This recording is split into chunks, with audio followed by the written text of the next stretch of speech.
അടുത്തിടെ ഒരു ജെൻസി റിപ്പോർട്ടർ മുഖ്യമന്ത്രി വി ഡി സതീശനോട് വാഹന മോഡിഫിക്കേഷനെ കുറിച്ച് ചോദിച്ചതും അതിന് CM കൊടുത്ത പൂക്കി ആക്ഷനുമൊക്കെ കേരളത്തിൽ വൈറലായിരുന്നു.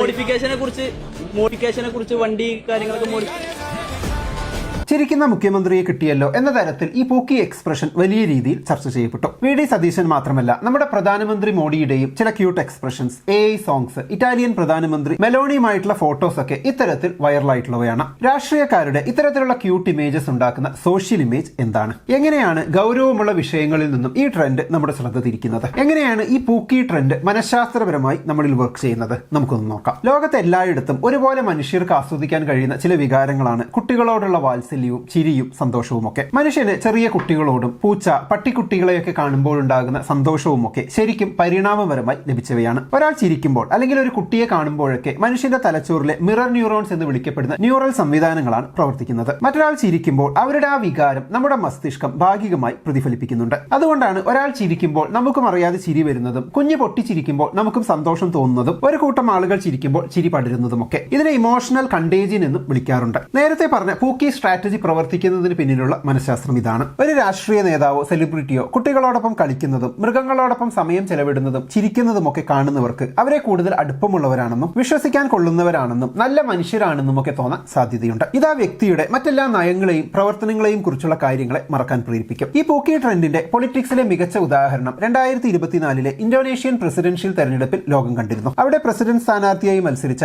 പ്രബോവോ സുബിയോന്റോ നടത്തിയ ജെമോ എന്ന ക്യാമ്പയിനാണിത്. ജെമോ എന്ന ഇന്തോനേഷ്യൻ വാക്കിന്റെ അർത്ഥം ക്യൂട്ട്, ചബ്ബി, ഓമനത്തമുള്ള എന്നൊക്കെയാണ്. വർഷങ്ങളായി ബ്രൂട്ടലായ സൈനിക നേതാവ് എന്ന ഇമേജ് ഉണ്ടായിരുന്ന പ്രബോവോ AI ഉപയോഗിച്ച് തന്റേതായ കാർട്ടൂൺ രൂപങ്ങൾ സൃഷ്ടിച്ചു. പാസ്റ്റൽ നിറങ്ങൾ, K-pop ശൈലിയുള്ള ഡിസൈൻ, ആനിമേറ്റഡ് അവതാറുകൾ, സ്റ്റിക്കറുകൾ, മീമുകൾ, ടിക്ടോക്ക് വീഡിയോകൾ എന്നിവയിലൂടെ അദ്ദേഹം യുവ വോട്ടർമാരിലേക്ക് എത്തി. ഈ ട്രെൻഡ് അദ്ദേഹത്തിന്റെ പഴയ കർക്കശക്കാരൻ എന്ന ഇമേജിനെ ലൈറ്റ് ആക്കുവാനും ജെൻസി വോട്ടർമാരുമായി ഒരു പുതിയ ഇമോഷണൽ കണക്ഷൻ സൃഷ്ടിക്കാനും സഹായിച്ചു. യുവാക്കളെ രാഷ്ട്രീയ ചർച്ചയിലേക്ക് ആകർഷിക്കുന്നതിൽ ഈ ഡിജിറ്റൽ ബ്രാൻഡിംഗ് വലിയ പങ്ക് വഹിച്ചിരുന്നു എന്ന് പിന്നീട് വന്ന പഠനങ്ങൾ തെളിയിക്കുന്നുണ്ട്. ഡിജിറ്റൽ യുഗത്തിൽ ഒരു വ്യക്തിയുടെ ഇമേജിനെ പ്രസംഗങ്ങളെക്കാൾ ശക്തമായി സ്വാധീനിക്കാൻ ഇത്തരം ട്രെൻഡുകൾക്ക് സാധിക്കും. ജെമോയ് ട്രെൻഡ് കൊണ്ട് വൈറലായ അദ്ദേഹം മികച്ച ഭൂരിപക്ഷത്തിലാണ് അന്ന് അവിടെ വിജയിച്ചത്. ഇന്ത്യയിലേക്ക് വന്നാൽ നമ്മുടെ പ്രധാനമന്ത്രി നരേന്ദ്രമോദിയുടെ ഇമേജ് മാറ്റിയതും വളരെ സ്മാർട്ടായിട്ടായിരുന്നു. ഇന്ന് മോഡിയെ കുറിച്ച് ഓർക്കുമ്പോൾ ഗുജറാത്ത് കലാപം ഉൾപ്പെടെയുള്ള നിരവധി നെഗറ്റീവ് കേസുകളല്ല ഭൂരിഭാഗം ആളുകളുടെയും മനസ്സിലേക്ക് വരുന്നത്. മറിച്ച് മെലോണിയും മോഡിയുമായുള്ള മീംസും AI വെച്ചുള്ള അദ്ദേഹത്തിന്റെ പാട്ടുകളും ഒക്കെ ആയിരിക്കും. അപ്പൊ ഇതുപോലുള്ള രാഷ്ട്രീയക്കാരുടെ മീംസും കാർട്ടൂൺസും ഒക്കെ ജനങ്ങൾ തന്നെ സൃഷ്ടിച്ച് ജനങ്ങൾ ആസ്വദിക്കുകയാണെന്ന് തെറ്റിദ്ധരിക്കരുത്. അത് ഒരുപാട് പ്ലാനിങ്ങോടുകൂടി വളരെ കെയർഫുൾ ആയി ക്രിയേറ്റ് ചെയ്ത് അവരുടെ ഇമേജ് മാറ്റാൻ വേണ്ടി നമ്മളിലേക്ക് എത്തിക്കുന്നതാണ്. ഓപ്പോസിറ്റ് സൈഡിലുള്ള രാഷ്ട്രീയക്കാർ മറ്റേയാളുടെ ഇമേജ് നെഗറ്റീവായി മാറ്റാനും ഇതുപോലുള്ള ട്രെൻഡ്സ് ഉപയോഗിക്കാറുണ്ട്. അംബാനിയുടെ വന്താരയിൽ പോയി മോഡി മൃഗങ്ങളുമായി ഇടപഴകുന്ന ഒരു വീഡിയോ കണ്ടത് 1 ബില്യൺ കാഴ്ചക്കാരായിരുന്നു. അപ്പൊ മൃഗങ്ങളോടൊക്കെ ഇത്രയും വാത്സല്യത്തോടെ പെരുമാറുന്ന ഒരാൾ എങ്ങനെ ഒരു മോശം മനുഷ്യനായിരിക്കും എന്നൊരു ചിന്തയാണ് നമ്മളിലേക്ക് ഇട്ടുതരാൻ അവർ ശ്രമിക്കുന്നത്. അപ്പൊ ഇങ്ങനെയൊക്കെയുള്ള ഒരു ഇമേജ് ചേഞ്ചിങ് ആണ് ഈ പൂക്കി ക്യൂട്ട് സ്ട്രാറ്റജി കൊണ്ട് സാധിക്കുന്നത്. അടുത്ത പാട്ടിലേക്ക് പോകുന്നതിന് മുമ്പ് ഈ വീഡിയോ പണത്തെക്കുറിച്ച് കൂടി ആയതുകൊണ്ട് അതുമായി ബന്ധപ്പെട്ട നിങ്ങൾക്ക് യൂസ്ഫുൾ ആയിട്ടുള്ള ഒരു കാര്യം പറയാം. നിക്ഷേപത്തിന്റെ കാര്യം വരുമ്പോൾ ഡൈവേഴ്സിഫിക്കേഷൻ എന്നത് ഒരു ഫാൻസി ടേം മാത്രമല്ല, റിസ്ക് മാനേജ് ചെയ്യുന്നതിനും ലോങ് ടേം വെൽത്ത് ബിൽഡ് ചെയ്യുന്നതിനും വേണ്ട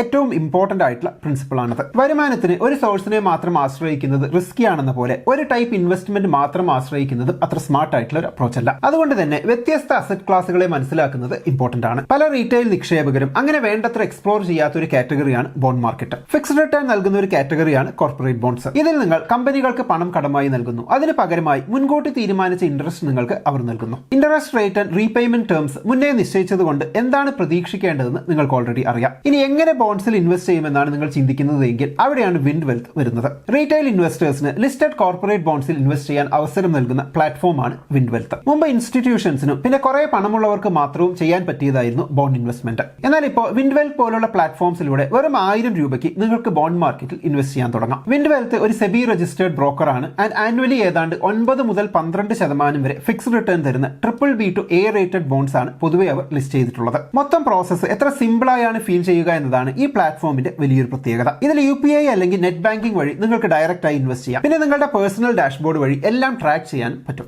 അതിൽ എപ്പോൾ വേണമെങ്കിലും റീപേയ്മെന്റ് ഷെഡ്യൂൾസ് ഈസിയായി ചെക്ക് ചെയ്യാനും പറ്റും. മറ്റൊരു പ്രത്യേകത, വിൻഡ് വെൽത്ത് തന്നെ ലിസ്റ്റ് ചെയ്തിട്ടുള്ള എല്ലാ ബോണ്ട്സിലും 2% ഇൻവെസ്റ്റ് ചെയ്യുന്നുണ്ട്. പിന്നെ എല്ലാ ബോണ്ട്സും എക്സ്ചേഞ്ച് ലിസ്റ്റഡ് ആണ്. പക്ഷെ മറ്റെല്ലാ ഇൻവെസ്റ്റ്മെന്റും പോലെ ബോണ്ട്സിലും റിസ്ക് ഉണ്ട്. അതുകൊണ്ട് എല്ലാ ഇമ്പോർട്ടന്റ് ഡോക്യുമെന്റ്സ്, ഡീറ്റെയിൽസ് ആൻഡ് ഡിസ്ക്ലെയിമേഴ്സ് ശ്രദ്ധയോടെ വായിച്ചതിന് ശേഷം മാത്രം ഇൻവെസ്റ്റ് ചെയ്യുക. ഫിക്സ്ഡ് റിട്ടേൺ ഇൻസ്ട്രുമെന്റ്സിലൂടെ നിങ്ങളുടെ പോർട്ട്ഫോളിയോ ഡൈവേഴ്സിഫൈ ചെയ്യാൻ നിങ്ങൾ ആഗ്രഹിക്കുന്നുണ്ടെങ്കിൽ ഇത് തീർച്ചയായും ചെക്ക് ചെയ്യേണ്ട ഒന്നാണ്. ഞാൻ അതിന്റെ ലിങ്ക് ഡിസ്ക്രിപ്ഷൻ ആൻഡ് കമന്റ് ബോക്സിൽ കൊടുത്തിട്ടുണ്ട്. എന്നാൽ നമുക്ക് വീഡിയോയിലേക്ക് തിരിച്ചു വരാം. സോഷ്യൽ മീഡിയയുടെ ഏറ്റവും വലിയ മനഃശാസ്ത്ര ശക്തികളിൽ ഒന്നാണ് parasocial relationship. 1956 Donald Horton, Richard Wohl എന്നിവർ ചേർന്ന് പാരാസോഷ്യൽ ഇന്ററാക്ഷൻ എന്നൊരു ആശയം അവതരിപ്പിച്ചിട്ടുണ്ട്. ഈ തിയറി പറയുന്നത് പാരാസോഷ്യൽ റിലേഷൻഷിപ്പ് എന്നത് യഥാർത്ഥത്തിൽ ഒരു ബന്ധവുമില്ലെങ്കിലും ഒരാളുമായി വളരെ അടുത്ത വ്യക്തിബന്ധമുണ്ടെന്ന് നമുക്ക് തോന്നുന്ന അനുഭവമാണ്. ഉദാഹരണത്തിന്, നിങ്ങളൊരു യൂട്യൂബറുടെ എല്ലാ വീഡിയോസും കാണുന്നു. എല്ലാ ദിവസവും അദ്ദേഹം രാവിലെ എന്ത് കഴിക്കുന്നു, എവിടേക്ക് യാത്ര പോകുന്നു, കുടുംബത്തോടൊപ്പം എങ്ങനെ സമയം ചെലവഴിക്കുന്നു, സുഹൃത്തുക്കളോട് എങ്ങനെ സംസാരിക്കുന്നു എന്നെല്ലാം നിങ്ങൾ കാണുന്നു. കുറച്ചു കാലങ്ങൾക്ക് ശേഷം ആ വ്യക്തി നിങ്ങളുടെ മുന്നിലൂടെ നടന്നു പോയാൽ നിങ്ങൾക്ക് തോന്നും ഇദ്ദേഹത്തെ എനിക്ക് നന്നായി അറിയാമല്ലോ എന്ന്. പക്ഷേ യഥാർത്ഥത്തിൽ അദ്ദേഹം നിങ്ങളെ ഒരിക്കലും കണ്ടിട്ടില്ല, നിങ്ങളെക്കുറിച്ച് യാതൊരു ഐഡിയയുമില്ല. ഇതിനെയാണ് പാരാസോഷ്യൽ റിലേഷൻഷിപ്പ് എന്ന് പറയുന്നത്. സോഷ്യൽ മീഡിയ വരുന്നതിന് മുമ്പ് ഇത് പ്രധാനമായും സിനിമാ താരങ്ങളോടും ടെലിവിഷൻ അവതാരകരോടുമാണ് ഉണ്ടായിരുന്നത്. എന്നാൽ ഇന്ന് ഇൻസ്റ്റാഗ്രാം, യൂട്യൂബ്, ഫേസ്ബുക്ക് എന്നിവ വഴി കോണ്ടന്റ് ക്രിയേറ്റേഴ്സിലേക്കും ഇത് വളരെയധികം വ്യാപിച്ചിട്ടുണ്ട്. ഒരു രാഷ്ട്രീയ നേതാവിന്റെ ഔദ്യോഗിക പ്രസംഗങ്ങൾ മാത്രം കാണുന്നതും അദ്ദേഹത്തിന്റെ ദൈനംദിന ജീവിതത്തിലെ ചെറിയ നിമിഷങ്ങൾ കാണുന്നതും തമ്മിൽ വലിയ വ്യത്യാസമുണ്ട്. ഒരു നേതാവ് കുട്ടികളുമായി കളിക്കുന്നതും ഒരു വളർത്തുമൃഗത്തെ ഓമനിക്കുന്നതുമൊക്കെ സ്ഥിരമായി കാണുന്ന പ്രേക്ഷകരിൽ ഇയാൾ നമ്മളിൽ ഒരാളാണ് എന്ന തോന്നലാണ് ഉണ്ടാകുന്നത്. ഈ ബന്ധം യഥാർത്ഥ സൗഹൃദമല്ല.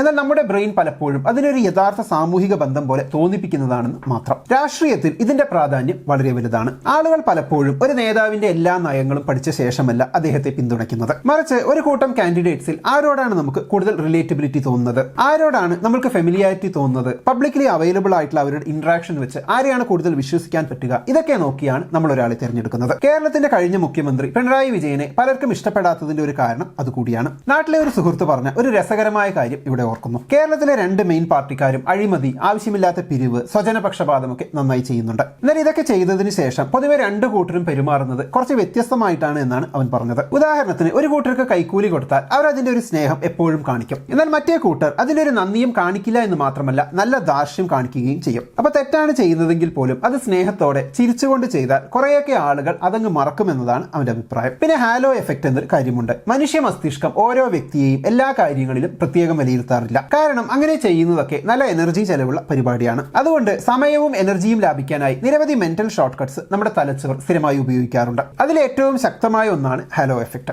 1920 അമേരിക്കൻ മനഃശാസ്ത്രജ്ഞനായ എഡ്വേർഡ് തോണ്ടൈക്ക് ആണ് ഈ പ്രതിഭാസം ആദ്യമായി വിശദീകരിച്ചത്. ഒരു വ്യക്തിയുടെ ഒരു പോസിറ്റീവ് ഗുണം കണ്ടാൽ അതുമായി നേരിട്ട് ബന്ധമില്ലാത്ത മറ്റു കാര്യങ്ങളിലും അയാൾ നല്ലതായിരിക്കുമെന്ന് നമ്മുടെ മസ്തിഷ്കം അനുമാനിക്കുന്ന പ്രവണതയെയാണ് ഹാലോ എഫക്ട് എന്ന് വിളിക്കുന്നത്. ഉദാഹരണത്തിന്, ഒരു വ്യക്തി എപ്പോഴും സൗമ്യമായി പുഞ്ചിരിയോടെ സംസാരിക്കുന്നു എന്ന് കരുതുക. ആ ഒരൊറ്റ കാര്യം മാത്രം കണ്ടിട്ട് നമ്മുടെ മനസ്സറിയാതെ ചില നിഗമനങ്ങളിൽ എത്തും. അത് പൊതുവെ അയാളൊരു നല്ല മനുഷ്യനാണെന്ന് നിഗമനമായിരിക്കും, അതിനുള്ള യാതൊരു തെളിവ് ഇല്ലെങ്കിലും. കാരണം നമ്മുടെ തലച്ചോറിൽ നടക്കുന്ന ഹാലോ എഫക്ട് കാരണം ഇങ്ങനെ സൗമ്യമായി ചിരിച്ച് പെരുമാറുന്ന ഒരാൾ എങ്ങനെ നല്ലവൻ ആകാതിരിക്കുമെന്നാണ് ബ്രെയിൻ ചിന്തിക്കുക. ഇതേ കാരണം കൊണ്ടാണ് ഷാരൂഖ് ഖാനും മറ്റ് സെലിബ്രിറ്റീസും ഒക്കെ ഒരു പാൻ മസാല ആഡ് ചെയ്യുമ്പോൾ അത് അവരെ ഇഷ്ടപ്പെടുന്ന ആളുകളോടുള്ള ദ്രോഹമായി മാറുന്നത്. അപ്പൊ ഈ പറഞ്ഞ സൈക്കോളജിക്കൽ പ്രതിഭാസങ്ങൾ കൊണ്ട് തന്നെയാണ് രാഷ്ട്രീയക്കാർക്ക് പൂക്കി പ്രൊപ്പഗാൻഡയിലൂടെ അവരുടെ ഇമേജ് റീബ്രാൻഡ് ചെയ്യാൻ പറ്റുന്നത്. വെപ്പണൈസ്ഡ് പൂക്കിനെസ്സും ക്യൂട്ട്നെസ്സും ശ്രദ്ധ നേടാനുള്ള ഒരു വഴിയാണ്. എന്നാൽ ആ വാതിലിലൂടെ അകത്ത് കടന്ന ശേഷം ജനങ്ങളുടെ വിശ്വാസം നിലനിർത്തേണ്ടത് യഥാർത്ഥ പ്രവർത്തനങ്ങളിലൂടെയാണ്. അതേപോലെ നമ്മൾ ജനങ്ങൾ വികാരങ്ങളോടൊപ്പം വിമർശനാത്മകമായി ചിന്തിക്കാനും പഠിക്കണം. കാരണം ചിരിക്കുന്നതിനും ക്യൂട്ട്നെസ് കാണിക്കുന്നതിനും അപ്പുറത്തേക്ക് നമ്മൾ തിരഞ്ഞെടുത്തവർ ലോങ് ടേമിൽ ഉപകാരമുള്ള കാര്യങ്ങൾ ചെയ്യുമ്പോൾ മാത്രമാണ് നാടിന് വികസനം ഉണ്ടാവുക. അപ്പൊ എന്താണ് ഇതിനെക്കുറിച്ചുള്ള നിങ്ങളുടെ അഭിപ്രായം? കമന്റ് ബോക്സിൽ എഴുതുമല്ലോ. പിന്നെ വീഡിയോയിൽ മെൻഷൻ ചെയ്ത വിൻഡ്വെൽത്ത് ആപ്പ് ചെക്ക് ചെയ്ത് നോക്കുക. ബോണ്ട് ഇൻവെസ്റ്റ്മെന്റ്സിലൂടെ ഫിക്സ്ഡ് റിട്ടേൺ കിട്ടാൻ നിങ്ങൾ ആഗ്രഹിക്കുന്നുണ്ടെങ്കിൽ ഈ ആപ്പ് എക്സ്പ്ലോർ ചെയ്യുന്നത് നല്ലതായിരിക്കും. അതിന്റെ ലിങ്ക് ഡിസ്ക്രിപ്ഷനിലും കമന്റ് ബോക്സിലും കൊടുത്തിട്ടുണ്ട്. എന്നാൽ നമുക്കിനി അടുത്ത വീഡിയോയിൽ വീണ്ടും കാണാം. By. Fixed returns do not constitute guaranteed or assured returns. Investments in corporate debt securities, municipal debt securities, and securitized debt instruments are subject to credit risks, market risks, and default risks, including delay and/or default in payment.